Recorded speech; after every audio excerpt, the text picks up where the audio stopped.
who work day and night countlessly for wages that barely cover the cost of their living. And I care for my aunt. She has an intellectual disability. She also has a physical disability.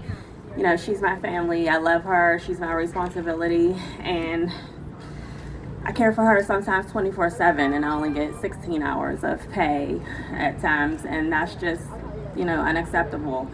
And that means ensuring that she's safe, ensuring that she's fed and loved every moment. She used to be in a institution, and we had to go get her out, and now that she's home with us and she's able to just live her life, she's able to go to places like we took her to Disney last year for Christmas. She's been for her birthday to Florida. She has a good time and she's able to live life, and she said that you know, I'm the best thing that ever happened to her, and that really like warms my heart that she says stuff like that. And yet we get paid $13 an hour, and that's crazy. That's craziness. And we are essential. You know, during the pandemic, we were working. We were out there working with the population of the clients, and $13 an hour, just let that sink in. We don't get paid vacation, and I don't get to step away when it's hard. Yet we're expected to live off a wage, you know, and make these sacrifices, and that's unacceptable. And sometimes I have to work overtime and double time just to make a living wage. Caregivers like me are the backbone of this country. We make it possible for loved ones to stay home rather than institutions. We save the state millions of dollars for providing round-the-clock care for loved ones out of necessity. And yet we're treated like we're disposable. But let me tell you something. We are not disposable. We are essential. It's time for a change. It's time for a change. It's time for recognition. It's time for a living wage and real benefits like paid time off. I would love a week off paid. That would be great for me. And I would be able to get somebody to take care of my aunt if there was a good wage for them to have. And this fight isn't just about money. It's about justice. It's about saying the work that we do, you know, work caring for the most vulnerable members of our society, it really matters. It's about recognizing that caregivers deserve more than scraps. We deserve respect. We deserve to thrive, not just survive. We deserve a week off.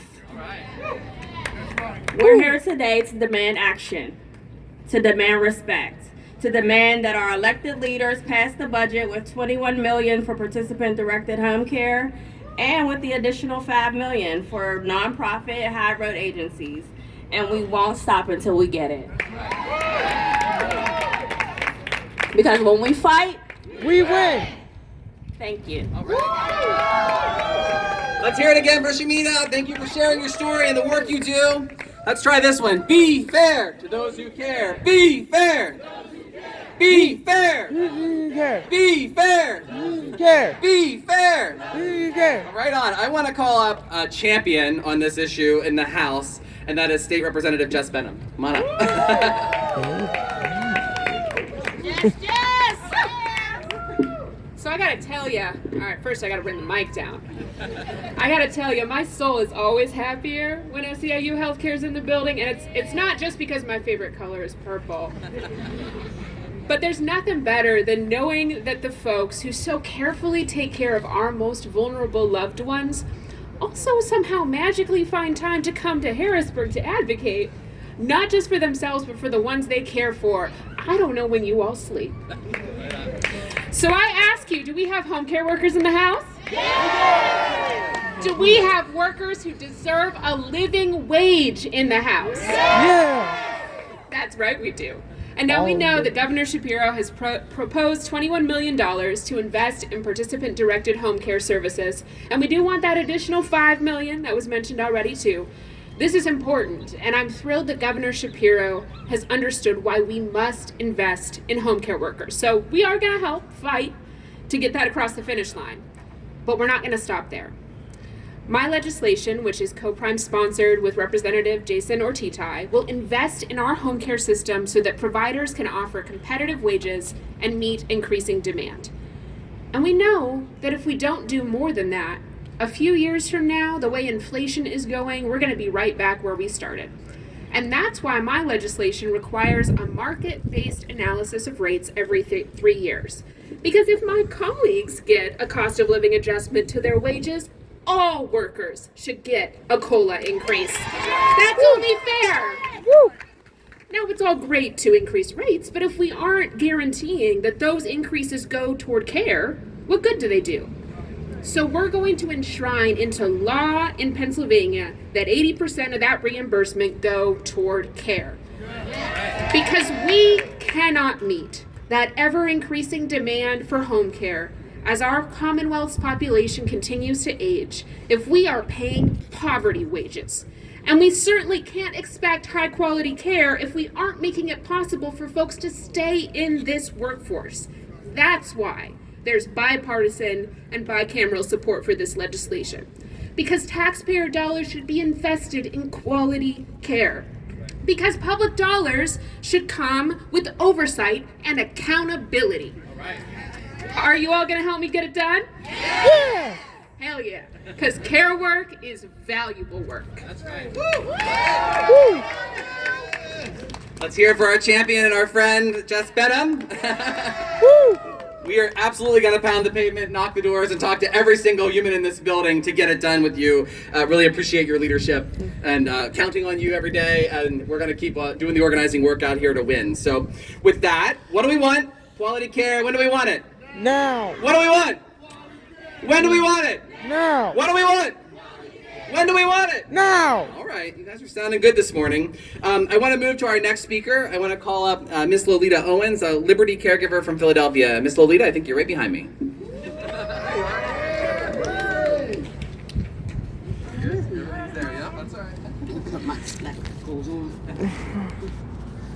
Good morning, good morning, good morning!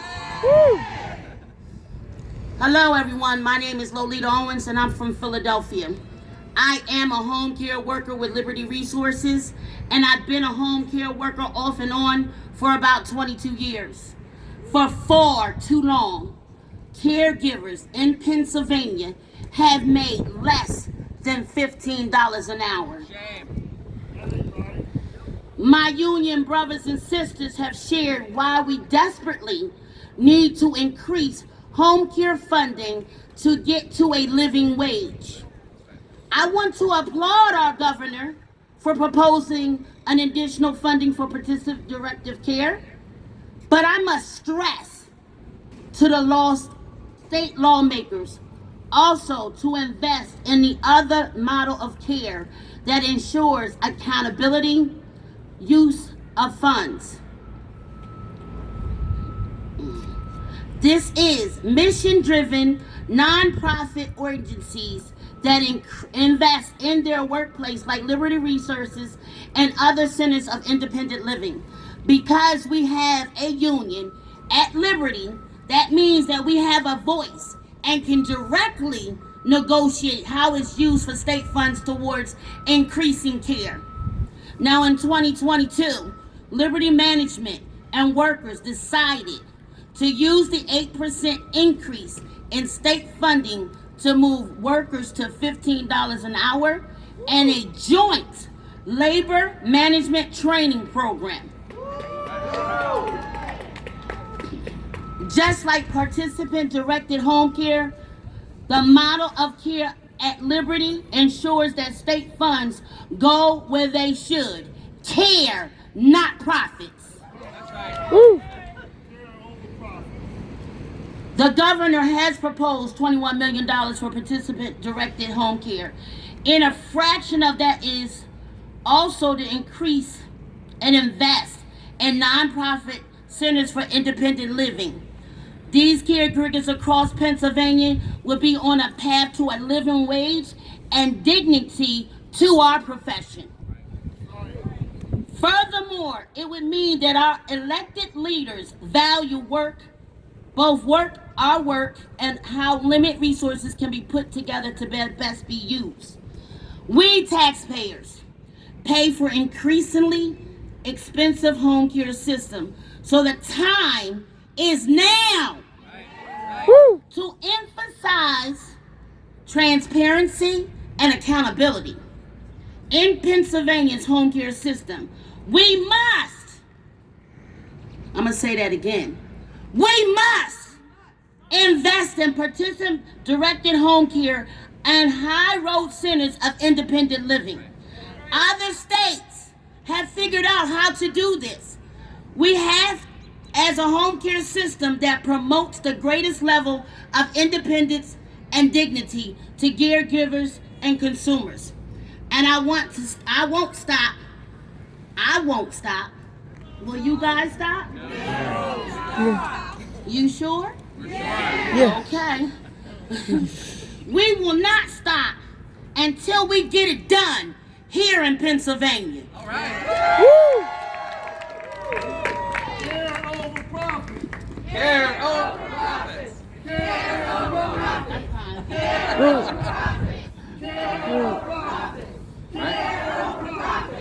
Care over profits. Care over profits. Right on. Well, let's hear it again for Miss Lolita. I think that was a strong charge that we are gonna, it's time and we are gonna keep at it. We're gonna get this done. That's right. Let me turn now to another one of our champions in the State House, State Representative Joe Hohenstein. Come on up. I wanted to say a few words this morning about this.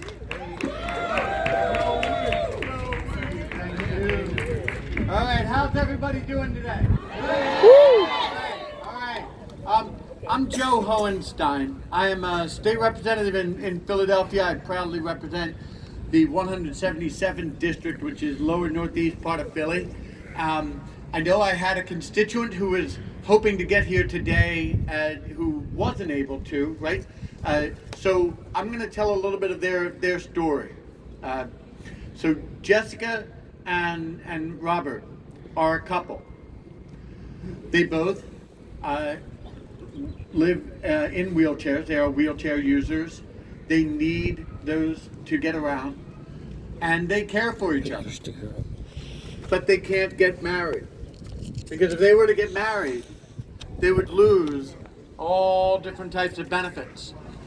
So Robert is Jessica's assigned kinship caregiver. Robert is a member of SEIU, and just like my sister is an organizer for SEIU, so this runs in the family a bit, right?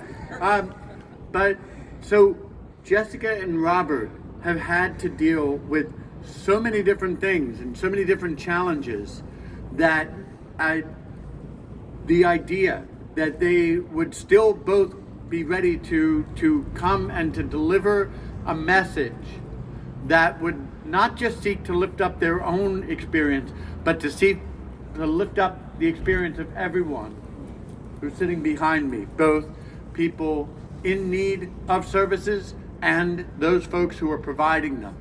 And I am more than proud to have both of them as my constituents and my friends in this struggle. And this is the struggle that we are engaged in a broader sense right now in the world. I come to you this morning having already spoken at a press conference supporting immigrants' rights. I've already spoken at another press conference that seeks to make sure that people who are in independent living and their direct service professionals get adequate pay and adequate treatment. So this is something that we are seeing as a result of an administration that does not value human beings. It does not see the value in the immigrant. And if we think about it, from a union perspective, recognize that the union movement, the union story, is the story of immigrants. If you go all the way back to the coal miners in Pennsylvania, you go to garment workers in New York, you go to the farm workers of the grape harvest in California, you go to SEIU and its organizing of the immigrant community. the story of organized labor is the story of immigrants. The story of organized labor is also the story of standing up for people who walk and roll through the world in a different way than what most folks would call, quote, normal. There is no normal, people.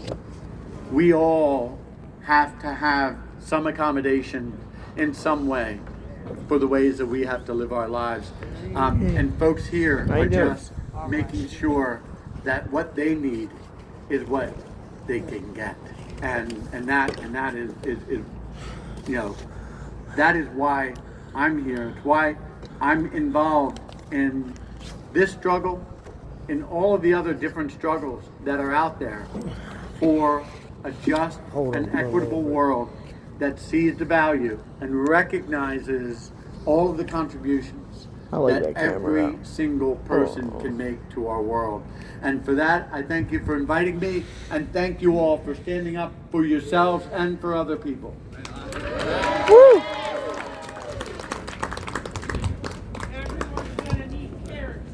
That's right. Yeah. Be fair. Be fair. Be fair. Be fair. All right, we're getting wound back up, and just want to appreciate our champion in the house, Joe Hohenstein, to be here with us, and that was really sharing the story of your constituents who couldn't get here was really meaningful. So really appreciate your leadership. Let me turn now to a consumer from Allentown, my good friend Brandon Kingsmore. Brandon. Take your time, brother, and take your time. For those of you who don't know me, I've been an advocate for 4 years. I've had to deal with a lot, not just financially, but let me speak to what recently happened to me. My caregiver was put in the hospital, and everybody else was fine, but she was the one where it was killing her, and she had to go into the hospital. And guess what? Whenever she was in the hospital, there was nobody to take care of me. So she could not get the care that she needed to get better. So she left the hospital early, and then 5 days later, she was right back in, and it got worse. Why do we need that $21 million? Because if we have it, I can get the care that I need. Why do we need the $21 million? Because everybody up here in front of me, a caregiver, care worker, you're all gonna get old, but the most thing we need is financial aid. Why do we need that $21 million? Because I am not just supposing you can put the nursing home. I have a voice, I have a meeting, and it's time that you people understand that we need to get paid, and these are lives that you're playing with. Right. Tell them about it, Brandon. I should not have to worry about if my caregiver dies, what's gonna happen to me. If my caregiver dies, will I go into a nursing home? That is not right. Give them what they deserve. Thank you. Woo! Thank you, Brandon. I just want to make sure, are you done? Because we can listen to you a lot longer. Let's hear it for Brandon. He's an incredible champion and ally. So let me just say this. I think this is I just go back to some of what Representative Hohenstein was saying. We're at a kind of moral crossroads, I think, in our country in this moment. And we're out here talking in the cold about $21 million investment to participant-directed home care. It is the model in which the resources that gives the most control to the consumer and allows the resource to get directly to the caregivers. I'll remind all of us that the average wage for people who do home care right now in this state is about $13.30 an hour. There's not a single person, it doesn't matter which valley or hill or city or the most rural area in this state where you live, no one can live on $13.30 an hour. It's a shame. It's a shame. And in a moment where we have a moral crisis in our country, caregivers are the backbone. Caregivers are key to having an economy that works for everybody. It's in all of our interests to make sure that we have a home care system that allows people to decide where they want to receive their care, and they have access to the best, highest skilled, most trained, living wage, folks who can come in every day and make sure people can get through their activities of daily living, to be able to exist in our society and to be able to thrive and live. So that's what we're out here about. We're going to stay the course. We're going to fight like hell to win the $21 million for participant-directed home care. We're also going to push hard to get an additional $5 million to be able to move towards the SILs, who are responsible, who are led by folks with disabilities, who are nonprofit, and making sure money is getting directed to the bedside, into homes, into the community for workers. So does that make sense, everybody? Yeah. And I know we have a phrase. We heard it earlier. I think it was Shemitah who said it. That when we fight, We win. when we fight, We win. when we fight, We win. when we organize, We win. and when we dream. All right, that's good. So I'm gonna wrap us down here. A huge shout out again to all the caregivers who've made the trip here. It is not easy to get themselves from all over Pennsylvania to Harrisburg. The conversations that are going to happen today are really important, and so we're gonna break off and do two things. There are a group of folks who are going to be going to a meet and confer meeting, and those folks, I believe, have the blue wristband on. And then there are folks with a purple wristband who are going to move to the Keystone building and get ready to go do the lobbying efforts to talk to every single lawmaker in this building on both sides of the House, both in the House and the Senate, about getting this done and getting this done in this year's budget. And I think and as we heard from Representative Jess Benham, our work isn't done just here. We've got to do this work right now. We've got to win this in this year's state budget, and we have to keep advocating to make sure that we have responsible home care in this Commonwealth, and that home care workers and consumers get the resources and the love, frankly, that they deserve. Make sense? All right, and with that, I think, what's up, Allie? Stay here for a photo. One last time. Be fair. Be fair. Those who care. Be fair. Those who care. Be fair. Those who care. Right on. Let's get a photo and get to work.